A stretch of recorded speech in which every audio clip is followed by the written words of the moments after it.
मथुरा के कस्बा फरा ब्लॉक के सहकारी समिति खाद केंद्र में सरकार के द्वारा किसानों को भरपूर खाद मुहैया कराने के दावे खोखले साबित होते नजर आ रहे। किसानों का आरोप है कि बड़े एवं पहचान वाले लोग खाद के कट्टे ले जा रहे, जबकि आम किसानों को खाद नहीं मिल पा रहा। सुबह 7 बजे से किसान सहकारी कार्यालय पर आकर बैठे हैं, बावजूद उसके किसान खाद के लिए परेशान हैं, जिसका विरोध करते हुए किसानों ने समिति सहकारी खाद बीज कार्यालय पर जमा होकर विरोध प्रदर्शन किया।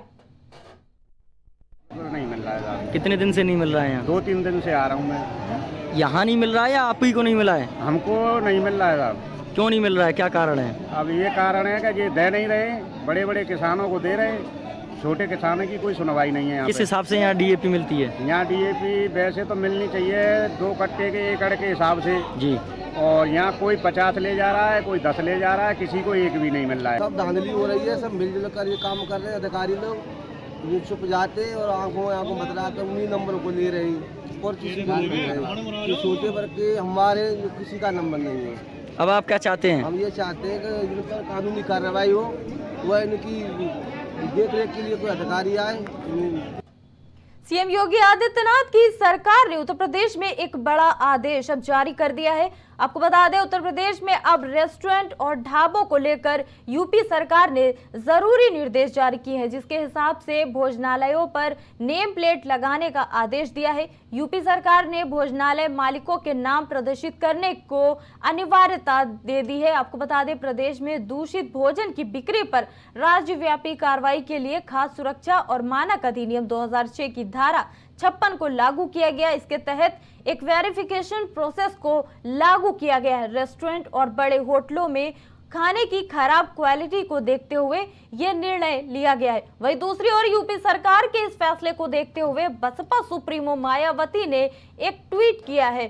सोशल मीडिया पर किए गए अपने पोस्ट में मायावती ने लिखा, यूपी सरकार द्वारा होटल, रेस्तरां, ढाबों आदि में मालिक, मैनेजर का नाम, पता के साथ में कैमरा लगाना अनिवार्य करने की घोषणा कांवड़ यात्रा के दौरान की ऐसी कार्रवाई की तरह ही है, फिर से काफी चर्चाओं में है।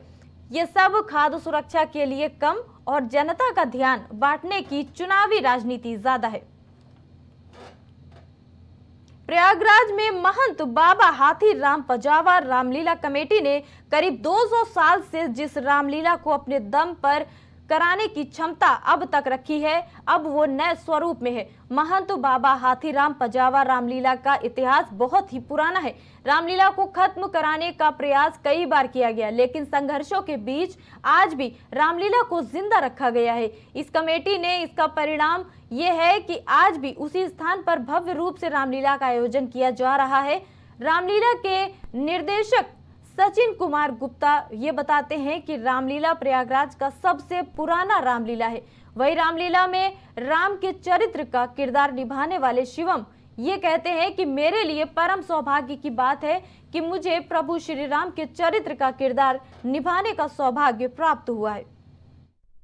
प्रभु श्री राम के चरित्र को का किरदार करने का अवसर मिल रहा है, तो ये मेरे लिए परम सौभाग्य की बात है। और पढ़ाई के साथ साथ मैं यहाँ पे प्रस्तुति करने आया हूँ, क्योंकि ये हमारे देश की संस्कृति से जुड़ा हुआ है। और मैं अपनी युवा पीढ़ी को ये भी संदेश देना चाहता हूँ कि प्रभु श्री राम की मर्यादाओं पे और उनके चलन पर कुछ चलने की कोशिश करें, प्रयास करें, अपनी संस्कृति से जुड़ें, जिसके तहत मैं अपने युवा को प्रोत्साहन देने के लिए मैं यहाँ पे आया हूँ। और मेरे लिए सौभाग्य की बात है कि मुझे प्रभु श्री राम का किरदार निभाने का अवसर मिला। प्रयागराज के शाहगंज मोहल्ले में एक महंत बाबा रहते थे, जो अपने कंधे पर प्रभु श्री राम के स्वरूप को बैठाकर वो अतसुइया रानी मंडी होते हुए सती अनसुइया मंदिर पे आते थे। वहां पे थोड़ी देर विश्राम करने के पश्चात वो जनता को उनके दर्शन कराते थे। दर्शन कराने के बाद वो पुनः वापस होते थे और कोतवाली चौराहे पे जाके वहां पे सभी जनमानस सामने प्रभु श्री राम के दर्शन कराने के उपरांत वो शाहगंज राम मंदिर चले जाते थे। तो अंग्रेजों का पूरी तरह से शासन आ गया, जिसमें सार्वजनिक काम जो होते थे वो आप